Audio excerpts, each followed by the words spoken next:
So tonight we're looking at the band, the Alter Egos, their rise, their fall, and who really heard of them.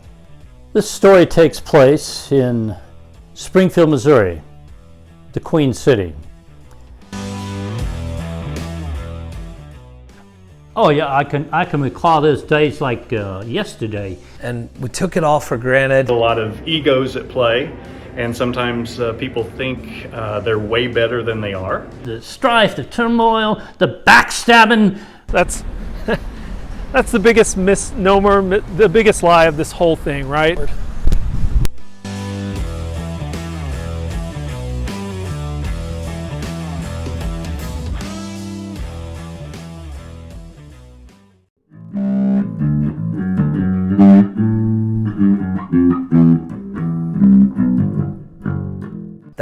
That cosmic essence that you can't measure exploded when we combined forces.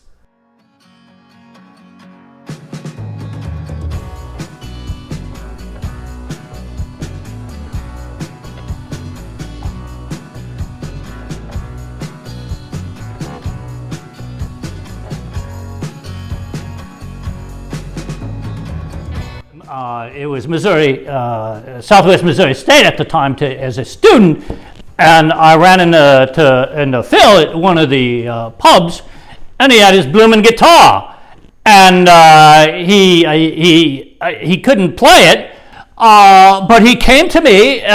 He recognized me as being someone obviously who has musical talent. And I was somewhat infatuated that a bloke with so little going for him, and I thought, I can help this man. And sometimes people think they're way better than they are. And usually all it takes is to record one track, hear yourself play back, and most people with any kind of level of self-awareness will realize that, maybe this is not for me. Not Phil. I absolutely loved the passion he had for wanting to put together this band. He did have a vision. It was pretty inspiring, but oh my, execution is a little different than just having the vision. The thing about Phil is he does have an ego. We really tried hard to protect that. We let him know, maybe some of his moral shortcomings with the Dr. Pepper, the Cherry Mash were a problem.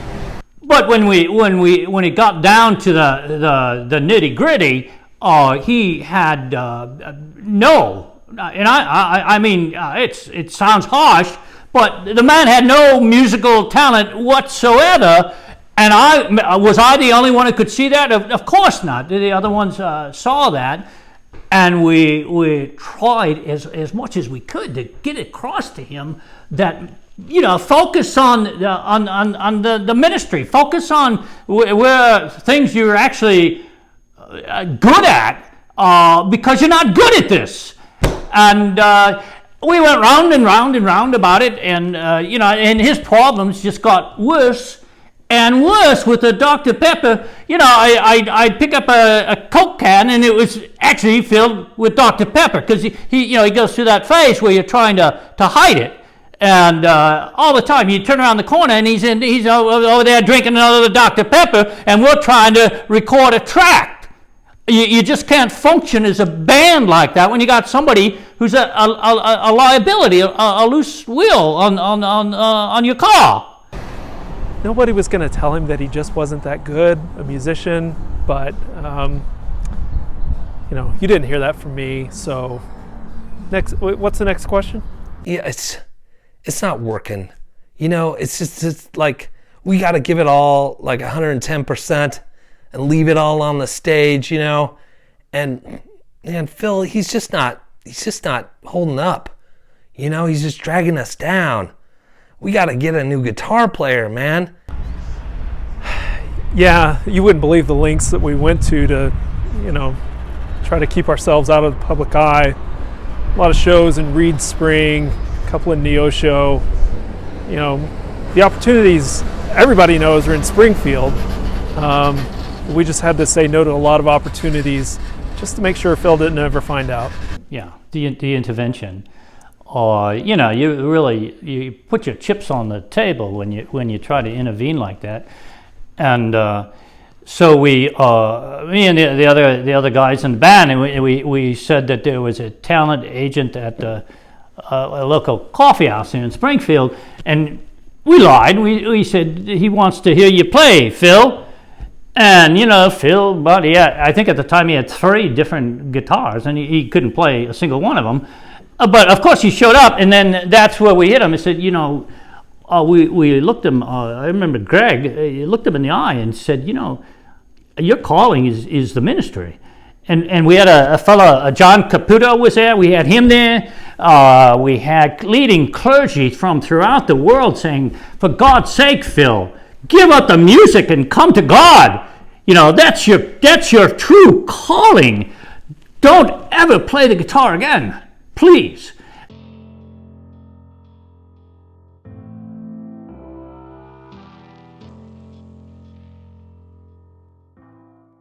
Phil, sadly, had a voice that not even his mother could love. It's really hideous. He's a real embarrassment to our tradition as a rock family.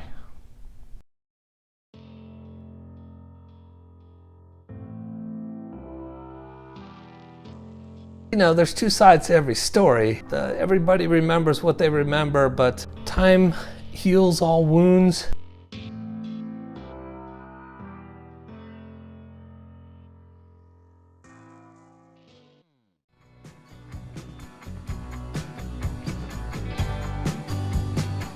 So Phil got the help he needed, and he was down to 1 Dr. Pepper a day with a drive and a passion and a laser focus. He wanted to prove his bandmates wrong, and he wanted to prove the Ozarks wrong for being so quick to judge him. So Phil sought out far and wide the best musician he could find, if not only in the Ozarks, but in the Midwest. And it took him to a place and a person close to home.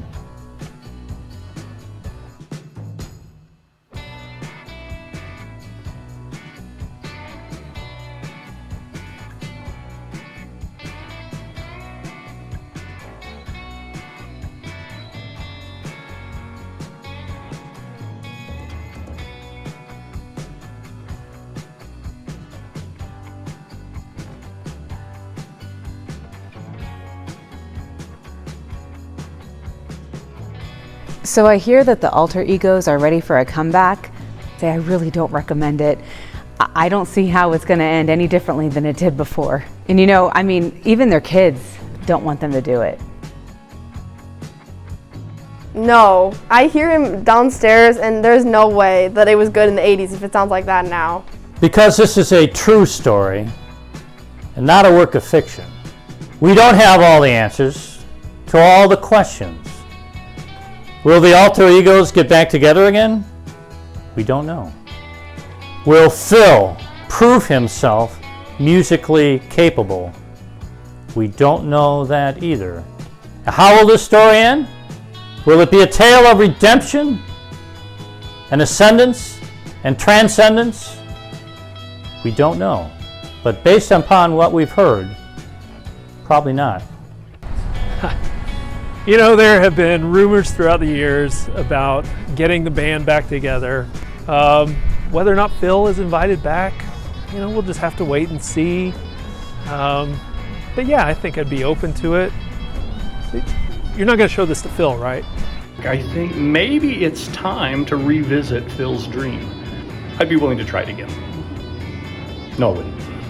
No, I wouldn't. But the idea of having the band back together, it just terrifies me. I like the idea. Peace, love, flower power. Yeah. So, man, aren't you stuck in the 60s, man? This is the 80s. Oh, it is? I missed something. Drumming's drumming. Generation to generation. It doesn't change. We haven't even gotten started, have we?